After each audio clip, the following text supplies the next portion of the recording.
উদয়পুর অমরপুর সড়কের গান্ধারী এলাকায় দুই গাড়ির মধ্যে মুখোমুখি সংঘর্ষ, এতে করে আহত হলো মোট ৫ জন। জানা যায়, উদয়পুর একটি ছোট গাড়িতে যাত্রী নিয়ে উদয়পুর থেকে অমরপুরের উদ্দেশ্যে যাচ্ছিল, অপরদিকে একটি মালবাহী গাড়ি অমরপুর থেকে উদয়পুরের উদ্দেশ্যে আসছিল। উদয়পুর অমরপুর সড়কের গান্ধারী এলাকায় রাস্তায় বাঁক নেওয়ার সময় গাড়ি দুটো মুখোমুখি সংঘর্ষ ঘটে। এতে গুরুতরভাবে আহত হয় মোট ৫ জন। আহতদের দমকল বাহিনীর কর্মীরা উদ্ধার করে অমরপুর মহকুমা হাসপাতালে নিয়ে যায়। আহতরা বর্তমানে অমরপুর মহকুমা হাসপাতালে চিকিৎসাধীন।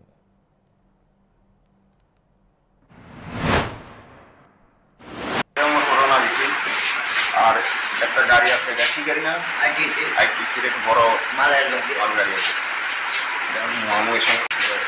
কোন জায়গাতে হয়েছে কইতে পারেন? হচ্ছে অমরপুর গান্ধারী। গান্ধারী। আপনার লগে যারা ছিল এক গাড়িতে আসছিল, যারা আহত হয়েছে কয়জন আছিলেন আপনারা?